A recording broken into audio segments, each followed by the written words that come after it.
قال الله تبارك وتعالى في كلامه المجيد والفرقان الحميد: أعوذ بالله من الشيطان الرجيم. بسم الله الرحمن الرحيم. ألا إن أولياء الله لا خوف عليهم ولا هم يحزنون الذين آمنوا وكانوا يتقون لهم البشرى في الحياة الدنيا وفي الآخرة. وقال النبي عليه الصلاة والسلام: قال الله تبارك وتعالى: من عادى لي وليا فقد آذنته بالحرب، أو كما قال النبي عليه الصلاة والسلام. صدق الله العظيم وصدق رسوله النبي الكريم الحنين المكين، ونحن على ذلك لمن الشاكرين والشاهدين. تمامی حضرات اور سامعین مل کر ایک مرتبہ سرکار مدینہ راحت قلب و سینہ، صاحب معطر پسینہ، باعث نزول سکینہ، سرکار مکہ و سردار مدینہ صلی اللہ تعالی علیہ وآلہ وسلم کی ذات بابرکات پہ، ذات والا صفات پہ محبت اور عقیدت کے ساتھ ایک مرتبہ بآواز بلند درود پاک کا نذرانہ پیش فرما لیں۔ اللہم صلی علی سیدنا نبینا و مولانا محمد وعلی آل سیدنا نبینا و مولانا محمد کما تحب و ترضی۔ صلاۃ و سلام علیک یا سیدی یا سیدی یا سیدی یا مکی یا مدنی یا قرشی یا ہاشمی یا مطلب یا رسول اللہ صلی اللہ تعالی علیہ وآلہ وسلم۔ اللہ جل مجدہ و جل شانہ و اعظم شانہ و اتم برہانہ کی بارگاہ عالی میں نبی رحمت، شفیع امت، شہنشاہ کائنات، شاہ موجودات، حضور فخر آدم، حضور فخر بنی آدم صلی اللہ تعالی علیہ وآلہ وسلم کے واسطہ جلیلہ سے یہ عرض و دعا ہے کہ اللہ رب العزت ہم تمام کو انتہائی عقیدت، محبت، کامل توجہ، انتہائی ذوق و شوق اور نہایت ادب اور احترام کے ساتھ اپنے پیارے حبیب علیہ الصلاۃ والسلام کا اور اپنے محبوبوں کا ذکر خیر کرنے، سننے، سمجھنے، اس کی تعلیمات پر عمل کرنے اور دوسروں کو بھی بتانے اور سمجھانے کی توفیق رفیق عطا فرمائے۔ اللہ رب العزت اپنے نبی محترم علیہ الصلاۃ الاکرم کے واسطے اور وسیلے سے ہر قسم کی خطا، کوتاہی، بھول چوک اور سہو و نسیان سے بھی محفوظ اور مامون رکھے۔ آمین بجاہ النبی الامین صلی اللہ تعالی علیہ وآلہ وسلم۔ ایک مرتبہ مزید میرے اپنے اور ساری کائنات کے آقا و مولا مصطفیٰ جان رحمت صلی اللہ تعالی علیہ وآلہ وسلم پر عقیدت و محبت سے درود پاک پڑھ لیجیے۔ اللہم صلی علی سیدنا نبینا و مولانا محمد وعلی آل سیدنا نبینا و مولانا محمد کما تحب و ترضی۔ صلاۃ و سلام علیک یا سیدی یا سیدی یا سیدی یا مکی یا مدنی یا قرشی یا ہاشمی یا مطلبی یا رسول اللہ صلی اللہ تعالی علیہ وآلہ وسلم۔ سب سے پہلے آپ تمام اہلیان پاکستان کو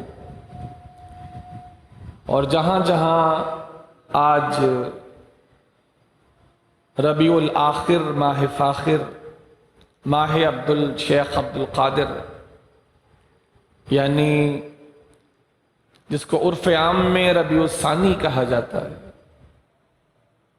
اور ربیع الآخر اس کا صحیح نام جو لیا جاتا ہے، جہاں جہاں اس ماہ مقدس کا چاند طلوع ہو چکا ہے اور یہ مبارک مہینہ 11ویں شریف کا شروع ہو چکا ہے، ان تمام اہلیان وطن کو، تمام اسلامیان دنیا کو اس ماہ مبارک کی آمد بہت بہت مبارک ہو۔ اللہ کریم اس ماہ مقدس کی برکتوں سے اور اس ماہ مقدس میں جس عظیم ترین شخصیت کی یاد منائی جاتی ہے، ان کی برکتوں سے اللہ کریم ہم تمام کو دنیا میں بھی اور آخرت میں بھی مالا مال فرمائے۔ اللہ کریم کے بندوں میں مختلف درجات اور مختلف ان کے مقامات ہیں۔ ہونے میں تو سارے انسان ہیں، لیکن اللہ کے ان بندوں میں اور بندوں میں سے جو انسان ہیں، ان میں جنات بھی اللہ کے بندے ہیں اور فرشتے بھی اللہ کے بندے ہیں، پریاں اللہ کی بندیاں ہیں، اور باقی جو چیزیں ہیں یہ سب اللہ کے بندوں میں آتے ہیں۔ ان میں خاص جو انسان ہیں، تو ہونے میں تو سب انسان ہیں، جن کو قرآن کی زبان میں انسان بھی کہا گیا، یا ایھا الانسان، یا ایھا الانسان، اور بشر بھی کہا گیا۔ تو انسان کہیے یا بشر کہیے، انسان ہونے میں اور بشر ہونے میں تو سب انسان ہیں اور بشر ہیں، لیکن سبوں کے درجے برابر نہیں ہیں، سبوں کے مقامات برابر نہیں ہیں۔ ان میں سے کچھ وہ ہیں جن کے درجے اللہ کے بندوں میں، انسانوں میں سب سے بلند ہیں۔ مثلاً وہ جماعت جن کو جماعت انبیاء کہا جاتا ہے، یہ جماعت اللہ کے بندوں میں سے جو انسان ہیں ان میں سب سے بلند جماعت ہے۔ یہ اس جماعت کے ہر فرد بقیہ تمام جماعتوں اور تمام افراد سے افضل و اعلیٰ ہیں تو انسان، لیکن ان کا درجہ بقیہ تمام انسانوں سے درجے میں بہت بلند و بالا ہے کہ ان سے برابر کا کوئی درجہ نہیں، اور اونچا ان سے تو کوئی درجہ ہے ہی نہیں۔ پھر انبیاء کے بعد ان کے مصاحبین آتے ہیں، صحابہ آتے ہیں، انبیاء کے بعد پھر صحابہ کی جماعت کا درجہ آتا، اور یوں اللہ کے بندوں کے کئی درجات بن جاتے ہیں۔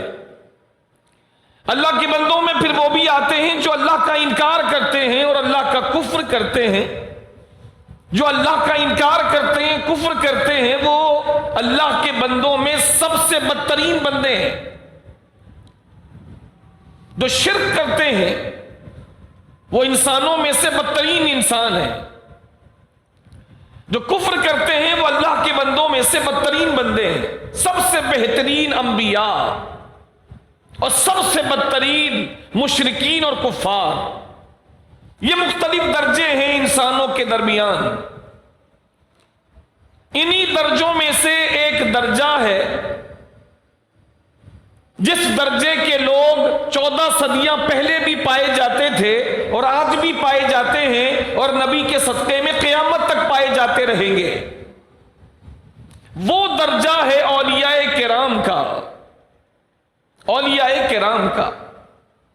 یہ وہ درجہ ہے جہاں پہلے بھی اللہ کے نیک بندے پائے جاتے تھے، سرکار رسالت مآب صلی اللہ تعالی وسلم کے زمانے مقدسہ میں، حضور کے زمانے کے بعد تابعین تبع تابعین کے زمانے میں،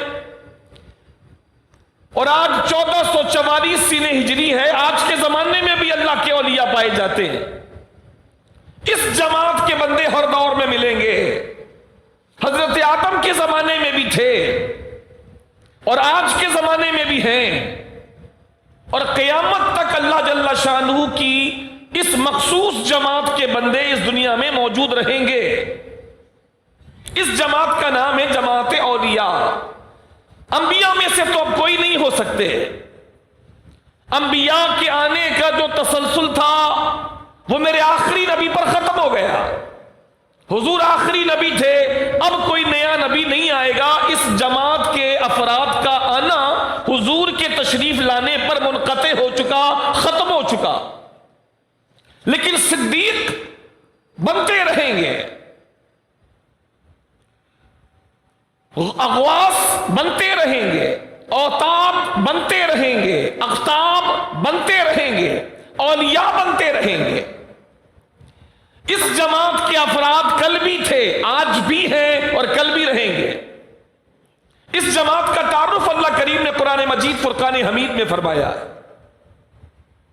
اور قرآن میں اللہ کریم نے دو طرح کے اولیاء کا ذکر فرمایا ہے. دونوں ایک دوسرے کے مقابلے میں ہیں. ایک وہ اولیاء ہیں جن کا تعلق اور جن کی قربت اور جن کی صحبت شیطانوں کے ساتھ ہے، جن کو اولیاء شیطان کہا جاتا. قرآن نے ان کو اولیاء شیطان کہا ہے. وہ شیطان کے اولیاء ہیں، وہ شیطان کے دوست ہیں، وہ شیطان کے ساتھی ہیں، وہ شیطان کے قریبی ہیں. شیطان ان کا والی ہے اور وہ شیطان کے پیرو اور شیطان کے متبع ہیں. ایک ہے اولیاء شیطان، یہ بھی قرآن مجید نے بیان فرمایا. اولیاء کا مطلب ہوتا ہے ولیوں کی وہ جماعت جو قریب ہونے والی ہو. یہ قریب ہونے والے یا تو شیطان کے قریب ہوں گے یا رحمان کے قریب ہوں گے. قرآن نے ان دونوں کی بات بتائی ہے. ایک وہ اولیاء ہیں جو شیطان کے قریب ہیں، جیسے مشرکین، جیسے ملحدین، اللہ کا انکار کرنے والے، جیسے کفار، جیسے فساق، جیسے منافق. یہ وہ لوگ ہیں جن کو قرآن نے شیطان کا دوست اور شیطان کو ان کا دوست بتایا. یہ شیطان کے دوست ہیں اور شیطان ان کا دوست ہے. یہ شیطان کے قریبی ہیں، شیطان ان کا قریبی ہے. یہ شیطان کے ساتھی ہیں اور شیطان ان کا ساتھی ہے. ایک تو یہ ہیں اولیاء شیطان، اور ایک دوسرے اولیاء بھی ہیں جن کے بارے میں اللہ کریم نے قرآن مجید میں بڑی بشارتیں عطا فرمائی، ان کی شان بیان فرمائی. شیطان کے اولیاء کے مقابلے میں اللہ نے ان اولیاء کا بیان فرمایا، اور وہ ہیں اولیاء رحمان. وہ تھے شیطان کے قریب اور یہ ہیں اللہ اور رحمان کے قریب. یہ اولیاء رحمان ہیں. یہ دو طرح کے اولیاء اللہ نے قرآن میں بیان فرمائے ہیں. دو طرح کے، شیطان کے اولیاء اور اللہ یعنی رحمان کے اولیاء. ان کے لیے اللہ کریم نے فرمایا ان کے لیے جہنم ہے. ان کے لیے فرمایا کہ یہ لوگ صحیح راستے سے بھٹک چکے ہیں. ان کے لیے فرمایا کہ شیطان بھی اور یہ شیطان کے اولیاء بھی، یہ دونوں جہنم میں جائیں گے. اور اپنے اولیاء اور رحمان کے اولیاء کے لیے فرمایا ہم ان کو دنیا میں بھی غم سے بچائیں گے اور کل قیامت کے غم سے بھی ان کو محفوظ فرمائیں گے. یہ وہ اولیاء ہیں جن کو اولیاء رحمان کہا جاتا. اللہ کریم سورہ یونس پارہ 11 میں ارشاد فرماتا، الا، توجہ سے سنو. الا کا مطلب ہوتا ہے خبردار. خبردار فارسی کا لفظ ہے جس کا معنی ہوتا ہے توجہ کریں. اللہ کریم ایک عظیم ترین اعلان کرنے سے پہلے اپنے بندوں کو مخاطب کر کے ارشاد فرماتا ہے الا، توجہ سے سنو. ان، بے شک تحقیق، اولیاء اللہ ہی، جو اللہ کے اولیاء ہیں، اللہ کے دوست ہیں، اللہ کے قریبی ہیں، جو اولیاء رحمان ہیں، جو اولیاء اللہ ہیں، لا خوف علیہم ولا هم یحزنون. ہم نے ان کو یہ مرتبہ اپنی محبت کے صلے میں عطا فرمایا ہے کہ انہیں کل قیامت کا بھی کوئی خوف اور غم نہیں ہوگا، اور ان کو اپنے ماضی میں کسی چیز کے حوالے سے بھی کوئی حزن اور ملال نہیں ہوگا. ان کے دل ہم نے اپنی محبت سے سرشار کر دیے. ان کے دلوں میں ہماری محبت جاگزی ہے، ان کے دلوں کو ہم نے اپنی محبت کا گنجینہ بنایا ہے، یہ ہم سے محبت میں اتنے آگے بڑھ چکے کہ انہیں مستقبل کا کوئی خوف نہیں ہے، انہیں مستقبل کا کوئی ڈر نہیں ہے کہ مستقبل میں ہوگا کیا۔ ان کی محبت کے صلے میں ہم نے ان کو مستقبل سے مامون کر دیا ہے، اور نہ ہی کوئی ماضی میں کوئی نقصان ہونے پر انہیں کوئی حزن ہے، ملال ہے، کوئی رنج ہے، اس لیے کہ ہم نے دنیا کی ہر چیز سے بڑھ کر ان کو عطا فرمائی ہے، اور دنیا کی ہر چیز سے بڑی ہے کہ خدا اپنی محبت کسی بندے کو عطا فرما دے۔ ہم نے انہیں اپنی محبت دے دی جو کائنات کی سب سے بڑی شے ہے، انہیں ہم نے اپنی محبت کے جام پلائے ہیں، لہذا یہ دو کیفیتیں انسان کو پریشان کرتی ہیں۔ مستقبل کا خوف پریشان کرتا ہے، مستقبل کا خوف ہوگا کیا،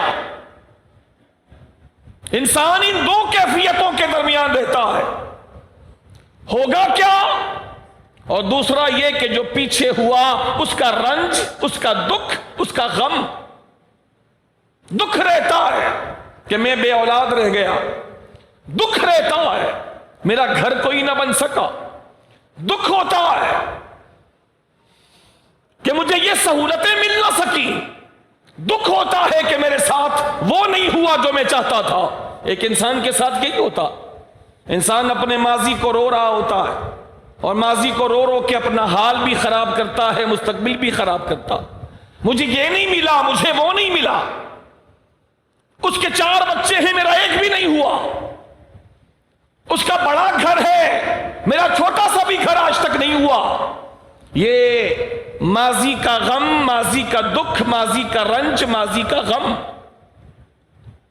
اور ایک آگے کی بات ہوتی ہے مستقبل کی، میرا بنے گا کیا، میری تو کوئی اولاد نہیں ہے، میری نسل چلے گی کیسے، میں دنیا سے چلا جاؤں گا، میرے گھر والوں کا خیال کون رکھے گا، میں مر گیا تو ایک میری بیوی پیچھے بچے گی، اس کو دیکھے گا کون، میرا تو یہاں کوئی رشتہ دار نہیں ہے، میرے رشتہ دار جب نہیں ہے تو میرے پیچھے میرے گھر والوں کو پوچھے گا کون، میرا کوئی ٹھکانہ نہیں ہے تو میرے مرنے کے بعد میرے چھوٹے چھوٹے بچے یہ کہاں رلتے پھریں گے، ان کے رزق کا کیا انتظام ہوگا، یا آگے مرنے کے بعد کیا ہوگا، میدانی قیامت میں کیا ہوگا، قبر میں کیا ہوگا۔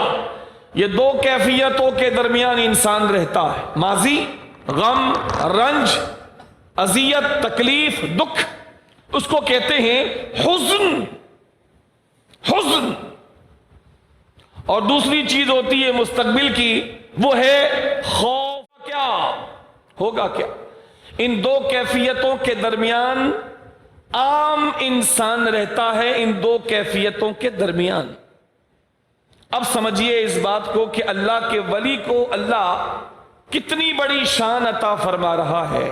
رب ارشاد فرماتا ہے، خبردار توجہ سے سنو، جو اولیاء الرحمن ہیں، جو اولیاء اللہ ہیں، جنہوں نے اپنے دلوں میں میری محبت بٹھائی ہے اور میں نے ان کو اپنی محبت کا تحفہ عطا فرمایا ہے، ان کو ہم دو بڑے انعام یہ دیں گے کہ انہیں ماضی کے بارے میں کوئی چیز ان کو نہ مل سکی، کسی چیز سے وہ محروم رہے، تو جو لوگوں کو دکھ ہوتا ہے میں اپنے ولی کے دل کو کبھی بھی ایسا دکھی نہیں ہونے دوں گا، اور دوسرا جو عام لوگوں کو مستقبل کا غم ہوتا ہے کہ ہوگا کیا، میں اپنے ولی کے دل سے یہ ڈر اور خوف اور غم بھی نکال دوں گا۔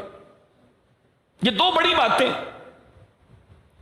اس کے دل میں یہ ماضی کا دکھ نہیں ہوگا، وہ یہ نہیں کہے گا میرے بچے نہیں ہیں، اس کے تو 4 بچے ہیں، میرا تو کوئی گھر نہیں ہے، اس کی تو بڑی بلڈنگ ہے، ہم نے اس کو محبت دی ہے اپنی، ہم نے اس کو اپنا قرب دیا ہے، ہم نے اس کو اپنا ولی بنایا ہے، وہ میرا قریبی ہے، ہم نے اس کو اپنا دوست بنایا ہے، ہم نے اس کو اپنی بارگاہ میں خاص مقام عطا فرمایا ہے، نبوت کے بعد ولایت کا درجہ ہے، ہم نے نبوت کے بعد والا جو دوسرا درجہ ہے اس درجے پر اس مومن بندے کو لا کے بٹھایا ہے۔